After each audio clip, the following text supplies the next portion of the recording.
ओम शांति। विशेष कल बाबा से मिलन मनाया है। आदर्श नगर के बच्चों के लिए बाबा का पदरामनी हुआ। बाबा मिलन का अनुभव कैसा रहा, और बाद में जो बाबा के महावाक्य हमने सुने लाइव मधुबन से, जिसमें विशेष बाबा ने जो भट्टी में चल रहा है उसी बातों को रिपीट किया है ना। बाबा ने कहा मन जीते जगत जीत। पढ़ा है ना सभी ने, कल की मुरली सुना है ना। मन जीते जगत जीत बाबा ने विशेष वरदान दिया है। कैसे बनेंगे मन जीत? जगत को जीतने के लिए अलग सा पुरुषार्थ करने की ज़रूरत नहीं है। मात्र मन को जीतने का पुरुषार्थ कर लिया तो जगत को जीत जाएंगे। कैसे जीतेंगे हम? इस भट्टी में तो हम समझ ही रहे हैं, मन जीते जगत जीत। और विशेष उसमें बाबा ने कहा व्यर्थ संकल्प जो अपने समय को बर्बाद कर देते हैं, अपने जो खजाने हैं बाबा ने दिए हैं, समय, संकल्प और आपके अपने श्वास, यह जो खजाने हैं, व्यर्थ संकल्प आने के कारण हम नष्ट कर लेते हैं। तो योग में आपकी स्थिति बहुत अच्छी तरह से बने, आपके पुराने संस्कार नाश हो और दैवी गुणों की धारणा हो, उसके लिए विशेष व्यर्थ संकल्पों के ऊपर हमें काम करना है, व्यर्थ से मुक्त होना है। तो कल हम सब ने प्रैक्टिकली करके देखा था 3-3 मिनट का। उसमें व्यर्थ संकल्प कितने आते हैं ये हमने देखा, कितने देर के लिए हम एकाग्र रहते हैं ये हमने देखा। मन को जीतने के लिए विशेष पुरुषार्थ हमें सूक्ष्म बनने का अभ्यास करना चाहिए। क्योंकि मन क्या है, कैसा है? बहुत ही सूक्ष्म है, अत्यंत सूक्ष्म है। और यह व्यर्थ संकल्प जो उत्पन्न हो रहे हैं उस अत्यंत सूक्ष्म मन से उत्पन्न हो रहे हैं। और वह संकल्प कैसे उत्पन्न होते हैं, कैसे अपना कार्य करके जाते हैं, यह हमें पता भी नहीं होता है, जिसके कारण हमारा समय, शक्ति, संकल्प कितने वेस्ट होते हैं हमें पता भी नहीं चलता है। तो अब फिर से प्रैक्टिकली हम 1 मिनट के लिए अभ्यास करके देखेंगे तो पता चलेगा कि व्यर्थ संकल्पों के ऊपर हमारा नियंत्रण है, अर्थात हमारे मन के ऊपर हमारा नियंत्रण है। कल की वाणी में बाबा ने कहा जैसे आप स्थूल कर्मेंद्रियों को नियंत्रण कर सकते हैं, जैसे हमने कल प्रैक्टिकली किया था, है ना। राइट हैंड सामने लाइए सभी का। तो यह हाथ आपका स्थूल कर्मेंद्रिय है और इसे जितनी देर के लिए चाहे उतने देर के लिए आप नियंत्रण कर सकते हैं, है ना। किसी का भी हाथ नीचे नहीं गिर रहा है, गिर रहा है नहीं। क्यों?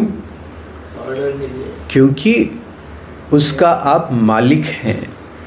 तो जैसे बाबा ने कहा स्थूल इंद्रियों के ऊपर आपका नियंत्रण है, वैसे ही सूक्ष्म इंद्रिय मन के ऊपर आपका नियंत्रण है। यह हमें चेक करना है। और विशेष बाबा ने कहा कि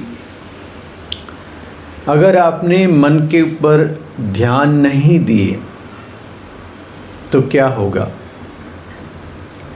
जैसे आजकल के बाहर पार्टियों में आप देख सकते हैं, जो मेन सीट पे बैठा होता है, अगर उसका ध्यान नीचे के लोगों के ऊपर अगर नहीं है, जैसे कोई मुख्यमंत्री है, वह अपने नीचे एमएलए एमपीज के ऊपर अगर ध्यान नहीं देते हैं तो क्या होता है, अलग पार्टी बनाते हैं। वैसे ही अगर हम अपने स्वराज्य में, आत्मा के राज्य में मन, बुद्धि, संस्कार और हमारे जो स्थूल कर्मेंद्रिय है, उनके ऊपर अगर हमारा ध्यान नहीं होगा तो बाबा ने कहा कि वे अलग पार्टी बनाएंगे। आत्मा सिंहासन पर बैठी है, लेकिन ध्यान नहीं दिया तो आत्मा को नीचे उतारा जाएगा और उस सिंहासन पर मन बैठ जाएगा। तो अब प्रैक्टिकली हम देखेंगे कि अकाल तख्त स्वराज्य अधिकारी के सिंहासन पर आत्मा बैठी है या मन बैठा है। बैक स्ट्रेट रखें, कमर सीधी रखें, बहुत सच्चे दिल से, बहुत हॉनेस्टी से, ईमानदारी से इस अभ्यास को करें। पूरा ध्यान सिर्फ और सिर्फ अपने आत्मिक स्वरूप पर हो, दूसरे कोई भी विचार आए नहीं। 2 मिनट के लिए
ओम शांति।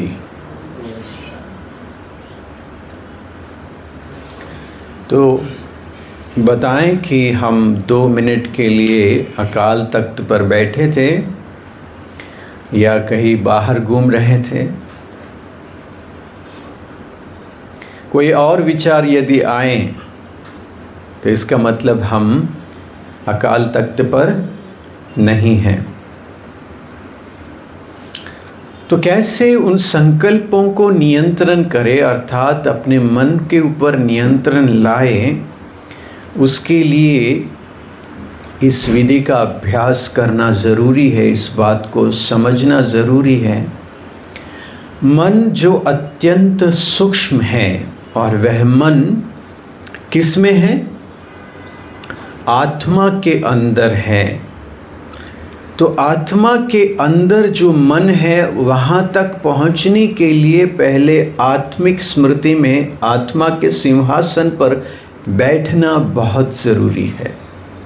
और जो 2 मिनट का हमने अभ्यास किया और आपने देखा होगा, मुश्किल से कुछ सेकंड्स आप सिंहासन पर बैठे होंगे, बाकी कहीं ना कहीं कोई ना कोई विचार आया होगा। यस, या पूरी तरह से बैठे थे।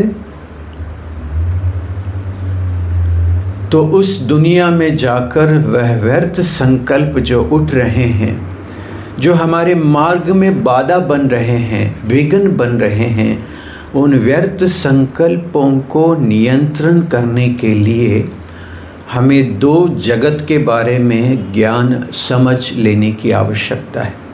एक है सुनने की दुनिया, दूसरा है करने की दुनिया। क्या सुना है? एक है सुनने की दुनिया, दूसरा करने की दुनिया। सुनने की दुनिया अर्थात जहाँ सिर्फ हम सुनते रहते हैं,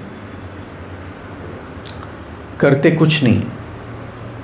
और करने की दुनिया अर्थात रियल में जहाँ से संकल्प उत्पन्न हो रहे हैं और हमारे ज़िंदगी को शासन कर रहे हैं, हमारे जीवन के ऊपर शासन कर रहे हैं। संकल्प उठने के बाद क्या होता है? वह भावना का रूप लेते हैं और भावनाएं मजबूर करते हैं कर्म के रूप में आने में। तो संकल्प, भावना और कर्म।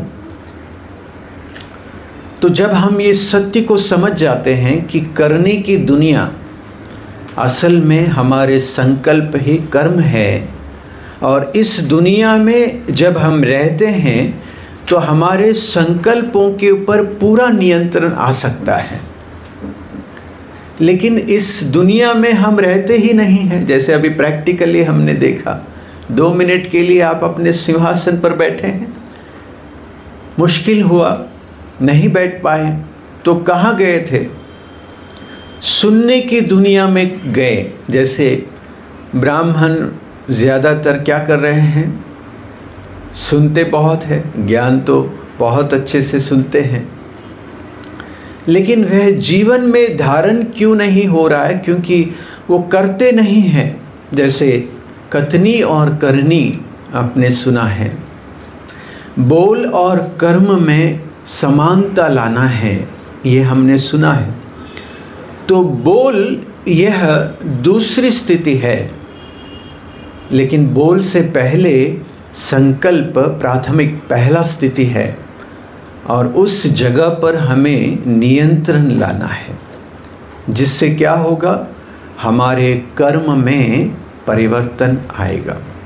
इसीलिए कल बाबा मिलन में बाबा ने विशेष ध्यान दिलाया, अपने व्यर्थ संकल्पों के ऊपर ध्यान दो। और संकल्प कहाँ से उठ रहे हैं? मन से। और वह मन कहाँ पर है? आत्मा में। तो हमारी स्थिति इस जगत में है या निचले जगत में है? चेक करना, इस जगत में है या निचले जगत में। ना राइट हैंड सामने ले आइए, मस्तक पे रखें। यह है आपके संकल्पों का जन्म स्थान। उसके बाद यहाँ पर है संकल्प जो उठते हैं उन्हें फिल्टर करने का स्थान, जिसे संवाद का स्थान कहा जाता है। उसके बाद यह स्थान है जहाँ पर जो संकल्प फिल्टर होके नीचे आए, उन संकल्पों को बहुत शक्तिशाली रूप बनाने के भावना का स्थान। और उसके निचले स्थान जो भावना बन चुके हैं, उन भावनाओं को भौतिक रूप में स्वरूप देने का स्थान, कर्म स्थान। और उसके निचले भाग में जो कर्म किए, उन कर्मों का फल पाने का स्थान। उसके निचले भाग में जो फल हम भोगते हैं उन फलों के द्वारा एक परिस्थिति का निर्माण होता है। तो पहला है संकल्प, फिर है संवाद, फिर है भावना, फिर है कर्म, फिर है फल, फिर है परिस्थिति। तो बाबा जिस परिस्थिति को अर्थात इस दुखदाई दुनिया को स्वर्ग बनाने के लिए जो आए हैं, उस परिस्थिति को परिवर्तन करने यानी तमो प्रधान इस दुनिया को सतो प्रधान बनाने के लिए हमें उस जन्म स्थान जहाँ से संकल्प जन्म ले रहे हैं वहाँ तक आने के लिए कह रहा है। यदि हम अपने अस्तित्व को दो तरह से बांटें तो एक है निचला स्थान, एक है ऊपर का स्थान। तो जब हम संकल्पों के प्रति जागरूक रहते हैं तो हम ऊपर के स्थान में रहते हैं, जहाँ हमारे ऊर्जा ऊर्ध्वगामी होता है, ऊपर की तरफ बहता है। लेकिन यदि अगर हम अपने संकल्पों के प्रति जागरूक नहीं रहते हैं तो हमारी ऊर्जा नीचे की तरफ बहती है। इसी को हमने दो प्रकार के जगत या दो प्रकार के दुनिया के रूप में जान रहे थे। एक है सुनने की दुनिया, एक है करने की दुनिया। यहाँ हम संकल्प करते हैं और निचले स्थान पर संकल्प जो हम करते हैं वह जो परिस्थिति निर्माण करते हैं उस परिस्थिति को भोगते हैं। तो इसीलिए बाबा हमें बार बार याद दिलाते हैं, बच्चे यदि परिस्थिति को अर्थात जगत को जीतना चाहते हो, पहले अपने मन को जीतो। और उसे जीतने के लिए मन जो बहुत सूक्ष्म है, उस सूक्ष्म जगह उस स्थान पर पहुंचना बहुत ज़रूरी है। और इसके लिए बाबा अभ्यास करवाते हैं, बच्चे अपने को आत्मा समझो। आत्मा कैसी है और शरीर कैसा है? शरीर जड़ है, आत्मा सूक्ष्म है। शरीर भारी है, आत्मा बिल्कुल हल्की है। और जो भारी होते हैं, जो अचेतन जड़ होते हैं, उनके अंदर कोई ताकत या शक्ति नहीं हो सकता। जैसे मृत्यु के बाद शरीर हिल नहीं सकता। हिल सकता है? उठ के चल सकता है? क्यों शरीर उठ के नहीं चल सकता जब आत्मा निकल जाती है? क्योंकि जड़ हो गया है ना। लेकिन जब उसके अंदर आत्मा है तब वह पंच तत्वों का जो शरीर जड़ है वह चलने लगता है, क्योंकि सूक्ष्म चीज आत्मा बहुत ताकतवर है। सूक्ष्म अर्थात जो दिखाई नहीं देता है, बहुत सूक्ष्म। और जब आत्मा ही इतना सूक्ष्म है तो उसका इंद्रिय मन कितना सूक्ष्म होगा। और उस मन के अंदर प्रवेश करने के लिए हमें सच्चे दिल से अभ्यास करना होगा, अंतर्मुखता का अभ्यास। जो मन बार बार अभी जो हमने अभ्यास किया था 2 मिनट का, कहाँ गया था? बाहर अगर गया होगा तो कहाँ गया था? जो कल हमने 5 बातें सीखे, क्या क्या है याद है? व्यक्ति, वस्तु, वैभव, पदार्थ, विषय। तो ये 5 ही चीजें भौतिक है ना। तो मन जाता है तो कहाँ जाता है? भौतिक चीजों में गया। अर्थात हम बार बार बाह्यमुखी हो जाते हैं, जिसके कारण अंदर क्या हो रहा है हमें पता नहीं चलता है। हम इतने बाह्यमुखी हो जाते हैं, ना केवल हमारे अंदर क्या चल रहा है ये पता चलता है, बल्कि दूसरों के अंदर भी क्या चल रहा है ये भी हमें पता नहीं चलता है।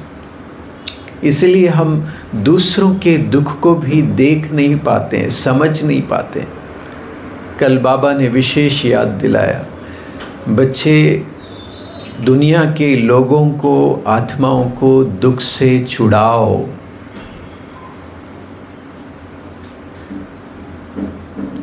क्या कारण है? उसे छुड़ाने के लिए दूसरों को देखना, समझना बहुत ज़रूरी है। और वह स्थिति हासिल करने के लिए पहले खुद के अंदर जाने की आवश्यकता है, जिसे अंतर्मुखी स्थिति कहते हैं। और यह हमारे प्यारी प्यारी दादियों के लिए बहुत आसान हुआ। उन्हें अंतर्मुखी होने के लिए मेहनत नहीं करना पड़ता। हम सभी अनुभवी हैं, साक्षात रूप में हमने देखा भी है। दादियाँ जितने हम सबके सामने होते थे, उतने ही वो सामने होते थे, उतने ही वो अंदर भी होते थे। उनके लिए अंदर और बाहर का भेद नहीं होता था। लेकिन हम सब के लिए बहुत मेहनत लगता है कि बाह्य जगत से मन को समेट करके अंतर जगत में जाने के लिए, क्योंकि हम उतना जड़ हो गए हैं, स्थूल हो गए हैं, भौतिक हो गए हैं।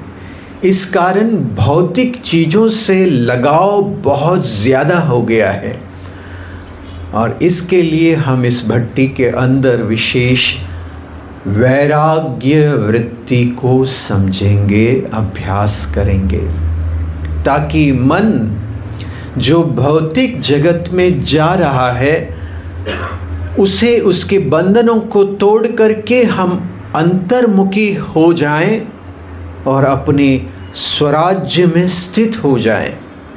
उसके लिए हम विशेष वैराग्य स्थिति को समझेंगे और अभ्यास भी करेंगे। वैराग्य अर्थात वैर भी ना हो और राग अर्थात अटैचमेंट भी ना हो। तो गहराई में आगे के सेशन में बढ़ते हैं। ओम शांति। तो सब तैयार हैं? एक बार उठ खड़े हो।